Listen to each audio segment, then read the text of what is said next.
Welcome back, everyone. It's time for another Trekyards original. I'm your commanding officer, Captain Foley. And I'm your second in command, Commander Cookins. And yes, we have another fan design ship to look at today. And joining us is her designer. Everyone, please welcome designer Justin Banner to the show. Howdy. Thanks, guys. It's an honor to be here, and honestly, it's an honor to be part of Trekyards history. Today, we'll be looking at my Manhattan class design. Cute Yes. flyby of it going. Yes, and as we tend to do for these Trekyards originals, we sat down with Justin and worked out a lot of the details and aspects of his ship, from creating a history for the design to figuring out what she is actually capable of. Yeah, it's definitely one of the fun things about these Trekyards originals. We had to create sort of new Star Trek lore and honestly try and make it fit into the universe in some capacity that makes sense. It's a really fun process, and I mean, it comes from a small idea, a small sketch, and then it's like all of this. It's just great process. So commission one if you want one, guys. Exactly. Do it. It's worth it. So the USS Manhattan NX 81342 design keel was laid at the Antares Shipyard facility on September 8th, 2434, which is actually the 770th anniversary of New Amsterdam becoming New York with the annexation of Manhattan from the Dutch. So hence one of the reasons how this ship class received her name. They're only 30 years out, so the Mark II, the refit, will be on the 800th anniversary special edition. They couldn't have waited and rounded it, up. It took Yeah. about 3.5 years to complete and was eventually launched in mid-March of 2438. Now, for the second part of why this design received her name, where in part it refers to the Manhattan Project, which of course was the US military's experiment which resulted in the development of the first atomic bomb. This is important because the Manhattan Project was the first development of nuclear technology and could be considered the very first stepping stone in development of what would eventually become the warp drive. Not to mention it launched mankind into a whole new age, much as the Manhattan class development project is meant to signify, the beginning of a new age for both the Federation and the galaxy. Now, keep in mind that for the purposes of this ship design, we are ignoring the events of Star Trek Online. So, this Enhanced Deterrence Explorer, as she is known, incorporated new advanced transwarp technologies. It was the testbed for a wide array of experimental new technologies, the purpose being to allow this ship to be the first to explore beyond our galaxy. Yeah, it's kind of nice. We have a lot of explorers that test better advanced technologies on originals. Mm-hmm. Everyone wants to experiment new technologies. Yeah. Everyone wants to innovate. Yeah. Speaking of incorporating the new Mark VII transwarp coil, these new style warp nacelles were somewhat longer in comparison to other standard Federation designs, while the ship itself was only slightly larger than the Sovereign class vessel with a length of 835 meters, width of 305 meters, and height of 80 meters. This was due in some small part to the design lineage and influences of the USS Discovery and the USS Excelsior's experimental drives, which each incorporated longer than usual nacelles when compared to other overall ship sizings and other just standard ships of the eras.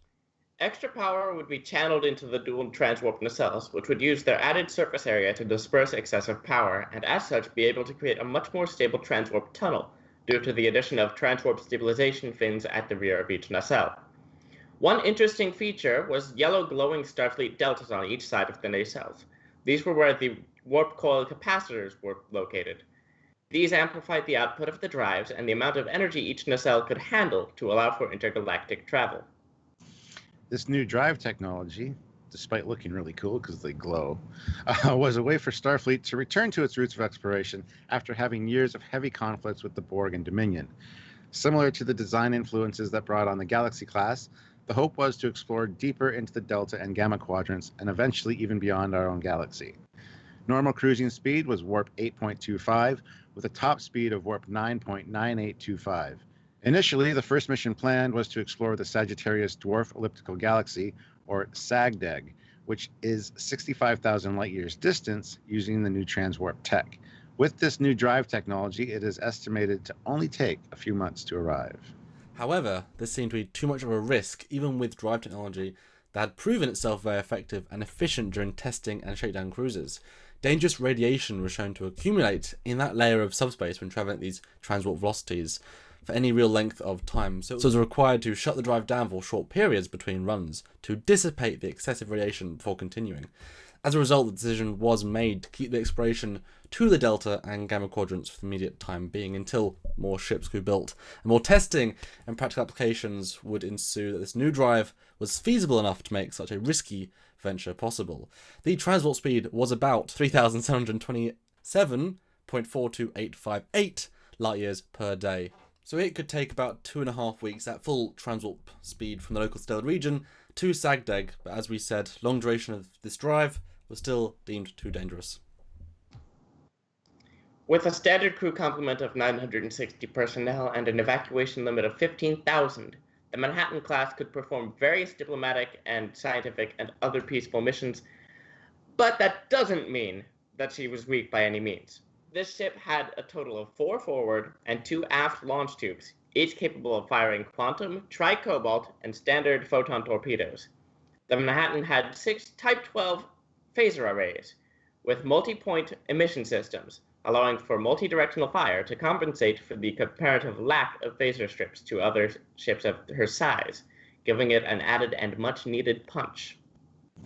The ship also used new ablative hull armor and a regenerative shielding matrix, which clung very close to the hull as opposed to the standard spherical shield configuration. This allowed for any energy impacts to be dispersed or absorbed as needed to feed additional power back into shields or other power systems to be utilized in a variety of ways. The only major downside, however, is that enough of an energy feedback could temporarily disable the shielding matrix if weapons were fired at a crimp spot between 2 parts of her space frame, such as between the top of her neck and the saucer, let's say. Regardless, her ability to hold her own while exploring potentially dangerous regions of the galaxy are the reason she's known as an enhanced deterrence explorer. Although the way you describe that sounds like the weakness in the Enterprise era Bird of Prey, just hit the bit behind the neck and all the power goes out. Just one hit. Yeah. Oh, Yeah. Even though the neck is a lot thicker. Yeah. It's just that there's this tiny little sliver where you the Death shield Starred can it. get really Shh, don't tell people the weaknesses in your design. It's fine, I'll transwarp out and be fine. Oh no! The upper part of the secondary hull contained a very large shuttle bay that accommodated multiple launch elevators. Due to the nature of the new transwarp drive systems installed, the auxiliary craft captain's yacht was actually stored and launched from the main shuttle bay instead of being mounted to the external surface of the ship. The ship also sported new Hudson-class exploration shuttles, as well as Bronx-class assault shuttles.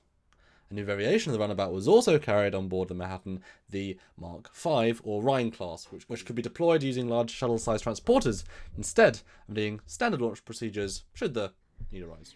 The ship was also home to a number of cetacean tanks and crew members, as well as a number of arboretums. The rear tail of the ship accommodated many recreational facilities, and at the very end was a very large observation lounge, in which the crew could host diplomatic meetings and other important events, such as a first contact. Hollow emitters were standard on every deck and in every location aboard the ship, to allow for the EMH Mark VII to have free roam of the ship as needed, and to facilitate the possible use of the emergency holographic command staff, which could fill any number of command positions in case any form of emergency arose. Now, since we are ignoring the events of Star Trek Online for our purposes, let's discuss the Romulans. After the destruction of the Hobus star, and as a result of the destruction of the Romulan homeworld in 2387, the Federation stepped in and aided the Romulan people. The Federation heavily assisted the Romulans with rebuilding the Romulan Empire, which resulted in a cooling of relations between the Federation and the Romulan Star Empire, which eventually resulted in a formal treaty of peace. And while the Romulans are still somewhat at odds with their Vulcan counterparts, they do not have open hostilities towards each other any longer. As a result, in the mid to late 2390s, Romulan crew members started appearing on Federation crew rosters openly as Romulans, either as exchange crew members or younger cadets who had attended Starfleet Academy. Estimates vary, but by 2419, Romulan crew members could be found on around 15 to 25% of Federation vessels, serving an active role in the newly expanded Federation. As a result, the USS Manhattan had a number of Romulan and Klingon crew members that joined her ranks as a small, but, meaningful Reasonable. crew. Important. Yeah. Now it's time for the discussion part of the show, where we just ask Justin some questions about his design and maybe talk about some of the things that we came up with while we were doing this development process. And it's funny, a lot of this stuff, obviously, we helped you design and develop, and I really love how the script turned out, really interesting stuff. But, going down to the baseline, why such long nacelles? Because we sort of retconned that back into why. But, why? Because they really do sort of stand out when you look at the whole They design. are, they are pretty long. I kind of comes from the sketch process, because when I was trying to design it, I was trying to design it as something of a Class 2 supplant and eventually replace at the time that this ship would be launched, it would be very old, the Excelsior class. In 2438, it would be about 150 years old. Mm. And they retired the Enterprise after 50. I know. Well, says a lot for the Excelsior. Yeah. Now, what prompted this design? Like, Yeah. was this something you've had in your mind for a long time, or and what was the thought process behind naming it Manhattan? I know we mentioned it in the script, but it has to have some importance. Real to you, world so- rather than canon. Yeah. Yeah. Well, I live in New York, so there's that. Yeah. Right in the middle of the island of Manhattan. It's pretty nice, pretty crowded. I kind of started sketching in around November, but Oh, well. like of last year. But I approached Trekyards in around December, I believe, because that's when I realized that I can commission you, and I can get the ship built. And at the time, I really wasn't that good at building ships, so yeah. Yeah. And with the help of Barry Chapman, who modeled the ship, thank you, Barry, I feel like studying the Manhattan's process has led me to getting a lot better at building my own ships. Well, this is, I guess, the first ship I've really put thought into, like enough thought that it's not just like, ooh, it's like the Enterprise, but woo. Yeah. Yeah. Yeah, woo, it's super cool, shiny, whoosh, bang. Like, I mean, way long ago, like, I've been a fan of Star Trek ever since I was a little kid, so, yeah. Cool. One of the things we did mention in there was the emergency command holograms. So the emergency command staff. I mean, that could come in very handy in certain instances. But as Samuel kind of brought up on our read-through, you need to be very protective of that subsystem in case somebody gains access to it. Because we all saw what the Doctor could do when he turned evil. I can kind of buy one officer, but the idea of having an entire command staff, I mean, those firewalls have got to be amazing. Otherwise, suddenly, oops, they'll turn on, they'll shoot you. Oh, for sure. I mean, I would imagine that the command holograms can only be activated by personnel which have this very long authorization code, kind of like Data in that one episode. But hackers can do anything. Space hackers. Good point. Good That point. is true. What are the 1 and 0 guys from the first Binars. season? There you go. Binars could probably do it because they live in numbers and. Not I'm saying that's how we destroy the Manhattan or take it over. But are you saying that? I don't know. And, you know, you got to think, would there be command staff for each department head kind of thing for each department or each bridge station? Or is it just one that multiplies himself as needed? That's interesting. Yeah, how would that work exactly? Would you give them personalities to be unique individuals, or would you have them be like the same clone officer who's perfect? Like, you know. I'd imagine they'd be kind of based off of the crew themselves, in a way. Ooh. Yeah. Seems scarier. That would be interesting because you know how to interact with the person should they not be at their station. But at the same time, if they died and you still need, it would be kind of off-putting and really detrimental to your mental well-being to be talking to somebody that just died a few minutes ago. But we need him in this battle situation, and there he is.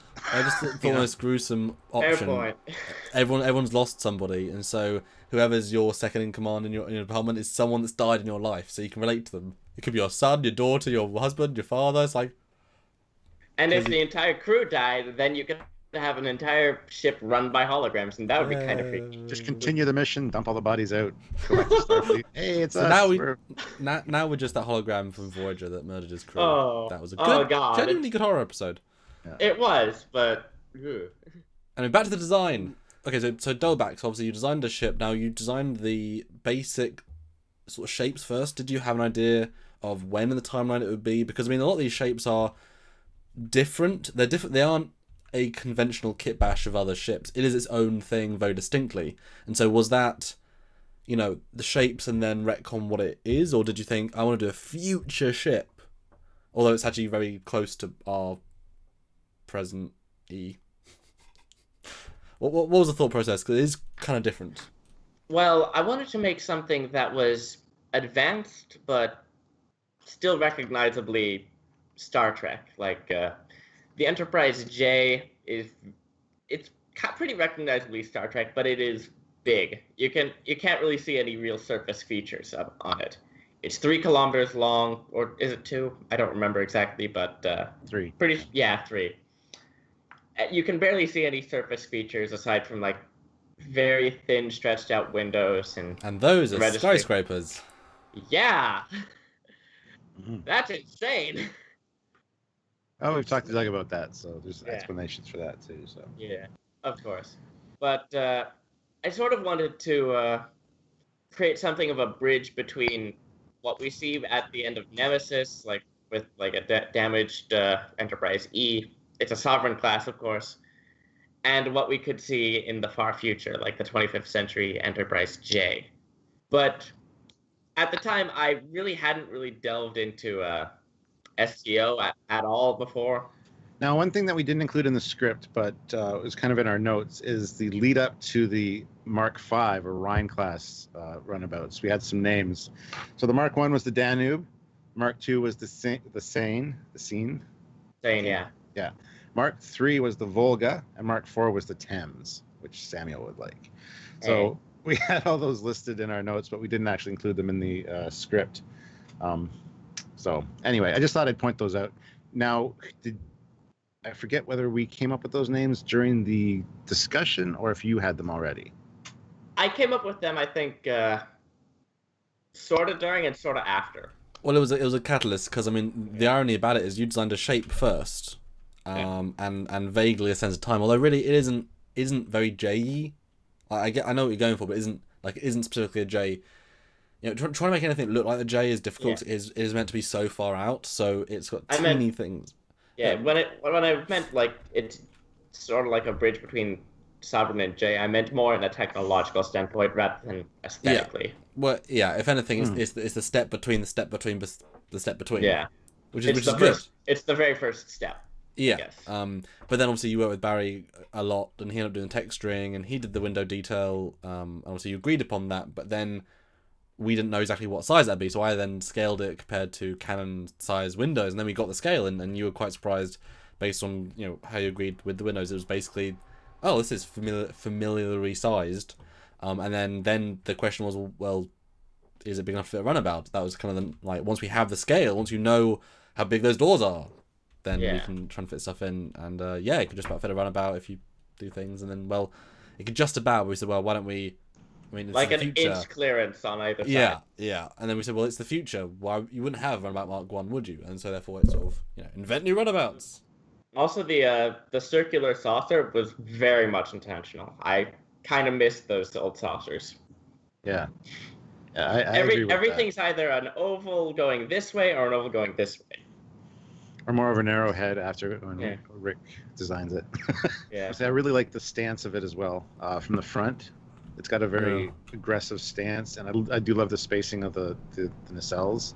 I just think it's spot on, good proportions. So I think it's a nice lucky accident, because I think you only sketched the top view originally. Well, I sort of sketched all the views, but really sketched them. Very eventually refined them out, and I made modifications. I actually made his sketch widen the nacelles in Photoshop, so very cool. Yeah, just made sure that stayed. The fact that it looks good, I mean, like I said, the front and the back view are really nice views actually. Like it seems to, it's like a happy accident of everyone working together to try and create something good on Trek. Yeah, it's good. But what was it like working with Barry for those weeks and or months? I don't know how long it was exactly, but to get this thing built from concept to really there. Oh, well, that was great, honestly. Barry was really helpful. Like my suggestions he took into consideration. Like every now and then there was a little bit of a hiccup, and in the design process, like at one point the secondary hull was too narrow, and then I asked him to sort of make it more like this, but then he made it a little more like this, and then I drew a little line, and yeah, and then it turned out great. Turned out absolutely perfect. Definitely a process. It's needed. Yeah. It's good. It's fair to say. So what was it like finally seeing it finished?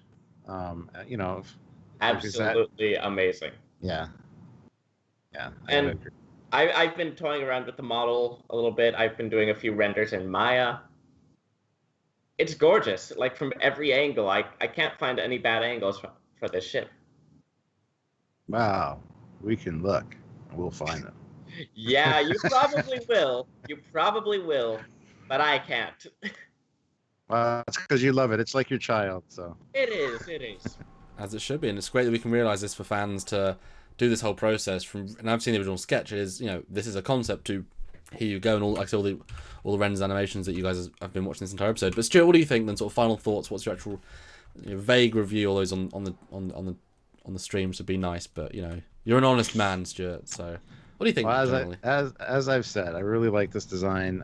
It's got some fantastic elements. I do like the fact that you've got not the glowing deltas on the nacelles, but that they actually are something. Force function. Yeah, that was a fantastic idea.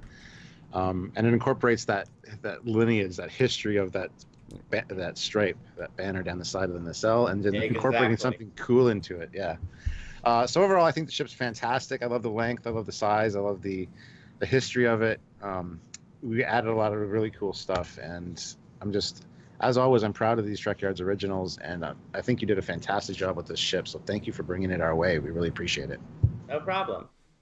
And for me, yeah, it's surprisingly works. Is that fair to say? Like, you wouldn't think a ship that on rough, vague look it should be feel out of proportion, but no, the way you've extended the secondary hull helps balance it. The form follows function nature of the nacelles again really helps. There's those little things that's like, well, there's some thought. The saucer's probably a bit too flat on the bottom, but that's the scale of the ship. It's quite a big ship, and there's things that if you had a humongous production budget, obviously like Pierre Droulet version of this model, where everything's just done to a crisp, like you could really develop it. But yeah, it's a cool ship, and like I said, I really appreciated being have the opportunity to work on it, and I like the renders I've done for it and the animations, and hope you guys have enjoyed them too. Absolutely. So guys, I think that wraps up another Trekyards Originals. Again, I'd like to thank Justin for approaching us and for having us assist him with this and kind of adding more lore to the Trekyards, not only Trekyards Originals, but just Star Trek universe as a whole, making it something feel more fleshed out. So before we head out, guys, I just wanted to ask Justin one thing. What was it like working with us at Trekyards here? You've already recommended it to people in our opening, which is fantastic, but has it been something that you've enjoyed, or have we been miserable, or how was filming? I don't know. What do you think? You've all been wonderful, honestly. It's been an awesome experience, and I honestly can't recommend doing this enough. Like, I'll probably be commissioning you guys for like mission briefings, future originals, like as I keep building ships. That sounds awesome. I'm looking forward to more of your designs as well. So yeah, thank you. I mean, I've sent you one. I've sent both of you. We've seen some stuff. We've seen things. Tease. Anyway, guys, hopefully you liked this video. If you did, please click the like button. Don't forget to subscribe. Also, put in the comments any questions you might have for Justin, because I'm sure he'll be checking out the comments section and answering your questions on the design. So, any questions, comments, throw them down below. And of course, if you want to support us on Patreon, you can. That's the monthly donation service that helps keep the lights on, the many lights. So if you want to support us, then please do. One-time donation at Trekyards.com. Everything's appreciated because we always have many more things to do, but we need the support to do them. And don't forget, if you have a ship of your own design that you want featured on Trekyards Originals, feel free to approach us about that, and we can give you all the information you need to know to get it on here, all in its beautiful visual glory. So, do it. Seriously. It's worth it. It is. So again, thank you, Justin. And until next time, guys, I'm Captain Foley. I'm Connor Coggins. I'm Justin. And we'll see you guys soon. Bye, guys. Over and out.